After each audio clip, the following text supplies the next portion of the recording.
ಯಾಕೆಂದರೆ ಅದು ಮೂಲ ಕಾರಣ ನಮ್ಮ ತಂದೆ ತಾಯಿನೇ.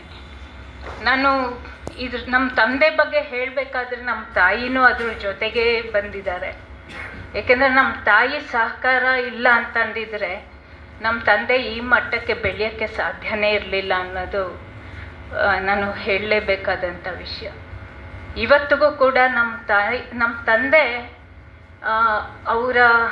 ತಂದೆಯವರ ದೇಹನ ನಾವು ನಿಮ್ಹಾನ್ಸಿಗೆ ಕೊಡಬೇಕಾದ್ರೆ ನಮ್ಮ ತಾಯಿ ಬಹಳ ಸ್ಪಷ್ಟವಾಗಿ ಹೇಳಿದ್ರು, ಬಹಳ ದಿಟ್ಟವಾಗಿ ಹೇಳಿದ್ರು, ಇಲ್ಲ ನಾವೆಲ್ಲ ನಮ್ಮ ತಂದೆನ ಅಣ್ಣ ಅಂತ ಕರೆಯೋದು. ಅಣ್ಣ ಏನು ಅವರು ಯಾತಕ್ಕಾಗಿ ಬದುಕಿದ್ರೋ, ಅವರು ಹೇಗೆ ಬದುಕಿದ್ರೋ ಹಾಗೆ ಅವರು ಹೋಗಬೇಕು. ನಾವು ಯಾವುದೇ ಥರದ ರಿಚುವಲ್ಸ್ ಮಾಡೋದು ಬೇಡ, ಮಾಡಬಾರ್ದು ಅನ್ನೋದನ್ನು ಮಾಡಬಾರ್ದು ಅಂತಲೇ ಹೇಳಿದ್ರು. ಹಾಗಾಗಿ ನಾನು ನಮ್ಮ ತಂದೆಗೆ ಎಷ್ಟು ಗೌರವ ಕೊಡ್ತೀನೋ ನಮ್ಮ ತಾಯಿಗೂ ಅಷ್ಟೇ ಗೌರವ ಕೊಡ್ತೀನಿ. ನಮ್ಮ ತಾಯಿ ಬಹುಶಃ ನಮ್ಮನ್ನೆಲ್ಲ ನಮ್ಮ ತಂದೆ ಅತಿ ಹೆಚ್ಚು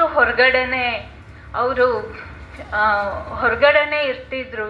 ಸಂಘಟನೆ ಕೆಲಸ ಅಂತ ಅದು ಎಲ್ಲರಿಗೂ ಗೊತ್ತಿರೋ ಅಂಥದ್ದು. ಆ ಸಂದರ್ಭದಲ್ಲಿ ನಮ್ಮ ತಾಯಿ ನಮ್ಮನ್ನೆಲ್ಲ ಸಾಕಿ ಬೆಳೆಸಿದ್ದಾರೆ.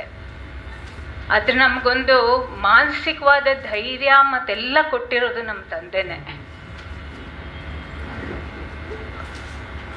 ಆದರೆ ಕೆಲವ್ರು ಅಂದ್ಕೊಳ್ಬೋದು, ಮತ್ತು ಆ ಮಾತುಗಳು ನಮ್ಮ ಕುಟುಂಬದಲ್ಲೂ ಬಂದಿದೆ, ಇವನು ಕೆಂಬಾವುಟ ಹಿಡ್ಕೊಂಡು ರಸ್ತೆಯಲ್ಲಿ ಹೋಗ್ತಾನೆ, ಆದರೆ ಮನೇಲಿರೋರನ್ನೆಲ್ಲ ಬೀದಿ ಪಾಲು ಮಾಡ್ತಾನೆ ಅನ್ನೋ ಮಾತುಗಳು ಸಾಕಷ್ಟು ಕುಟುಂಬದೊಳಗೆ ಬಂದಿದ್ದು.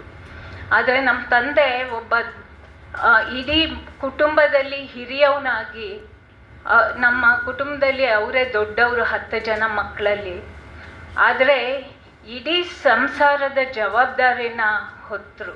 ನಮ್ಮ ತಂದೆ ಮತ್ತು ನಮ್ಮ ತಾಯಿ ಇಬ್ಬರು LICಲಿ ಕೆಲಸ ಮಾಡ್ತಿದ್ದರಿಂದ ಅವರು ಒಂದು ಆ ಜವಾಬ್ದಾರಿ ಹೊತ್ತರು. ಮತ್ತು ನಮ್ಮ ತಂದೆ ಯಾವತ್ತೂ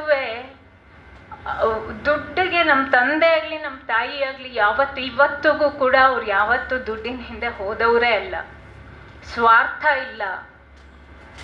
ಹಾಗಾಗಿ ಬಹುಶಃ ನಮಗೆ ಅಂಥ ಎಲ್ಲ ಗುಣಗಳನ್ನೆಲ್ಲ ನಮಗೆ ಅವರು ಹಿಂಗಿರಬೇಕು ಅಂತ ಬಾಯಲ್ಲಿ ಹೇಳಿ ಕಲಿಸಿಲ್ಲ, ಅವರ ನಡವಳಿಕೆಗಳಲ್ಲಿ ನಮಗೆ ಕಲಿಸಿದ್ದಾರೆ ಅದನ್ನು.